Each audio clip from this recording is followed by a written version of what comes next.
चौथी बात, समझदार व्यक्ति को झंझटों से बचना चाहिए।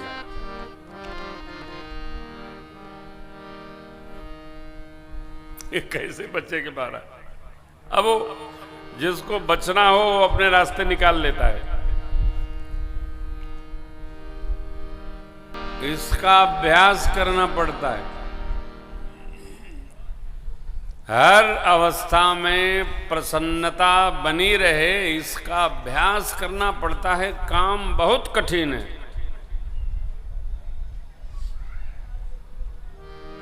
थोड़ा भी मन के अनुकूल नहीं होता है तो हम बच्चों की तरह रोते हैं साहब। लेकिन मेरे राम जी जिनका यज्ञ समर्पित किए हम लोग, अब जिनकी कथा सुन रहे हैं, प्रसन्नताम या नगताभिषेकतः तथा न मबले वनवास दुःखतः मुखाम्बुजश्री रघुनंदनस्य मे सदास्तु सामंजुल मंगल प्रदा। सदास्तु मंजुल मंगल प्रदा। अभिषेक होगा प्रातः काल तो आत्यांतिक प्रसन्नता नहीं प्रत्यक्ष हुई मुख पर। भगवान को ये हुआ कि हम बड़े हैं, छोटे भाइयों को छोड़कर हम युवराज पद पे बैठ जाएंगे। एक साथ जन्म भया, एक साथ बचपन बीता, एक साथ ब्याह भया, और अभिषेक हमारा नहीं नहीं, जब होगा तो सबका एक साथ होगा। और परमात्मा ने रचना बनाकर अपनी यात्रा बना ली।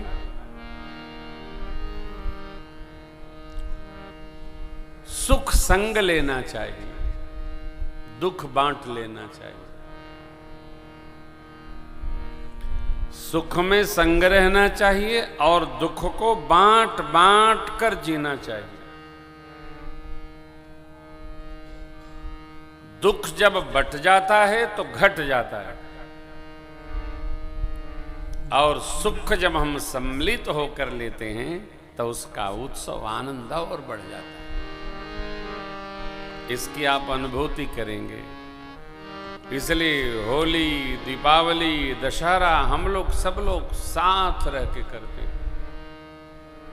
लेकिन सावधान, दशहरा में राम जी का स्वरूप तो बदलना चाहिए, रावण की ऊंचाई घटनी चाहिए।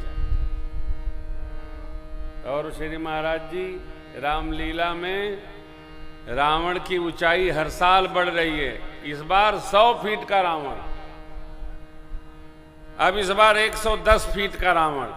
अरे भाई, रावण अहंकार का, अंधकार का, उत्पात का प्रतीक है हमारे सनातन समाज में। इसलिए रावण की ऊंचाई बढ़ानी नहीं है, रावण की ऊंचाई घटानी है। रावण की प्रवृत्ति अच्छी नहीं, रावण की मनोवृत्ति अच्छी नहीं। एक स्थान पर किसी ने हमसे पूछा कि महाराज आप रावण के विरोध में क्यों बोलते हैं? रावण पंडित था, रावण पंडित नहीं था, रावण असुर था, उत्पाती था। उत्पाती का, असुर का, दुराचारी का कोई वर्ण नहीं होता, उसका एक ही वर्ण है, वो है राक्षस वर्ण। ऐसा कोई नहीं है जो समाज में कोई निंदित कर्म करे और समाज उसकी पूजा करे, कोई नहीं है। लोग प्रेत की भी पूजा नहीं करते। हाँ, भूत पिशाच निकट नहीं आवे महावीर जब नाम। तो श्री हनुमान जी महाराज सब जगह विद्यमान हैं, उनकी तो सेवा होती है। लेकिन उनके डर से जो घबराते हैं उनकी पूजा कोई नहीं करता। और देखिए, करना भी नहीं चाहिए। प्रेत पूजने वाला जे परिहरि हरि हर चरण भजई भूत गण, तिनके क्या है गति मोहि दे विधि जननी सम्मत मोह। हे मां, भगवान श्री हरि और भगवान शिव के चरणों को छोड़कर जो भूत प्रेत की यजन सेवा करता है, उनकी जो दुर्गति होती है, भरत जी बड़ी अम्बा कौशल्या जी से कहते हैं, मां उनकी दुर्दशा की गति हमको प्राप्त हो। इसलिए भगत को भूत प्रेत की चक्कर में नहीं पड़ना चाहिए, भगत को भगवान के चक्कर में पड़ना चाहिए। एक और बड़ी विचित्र बात है,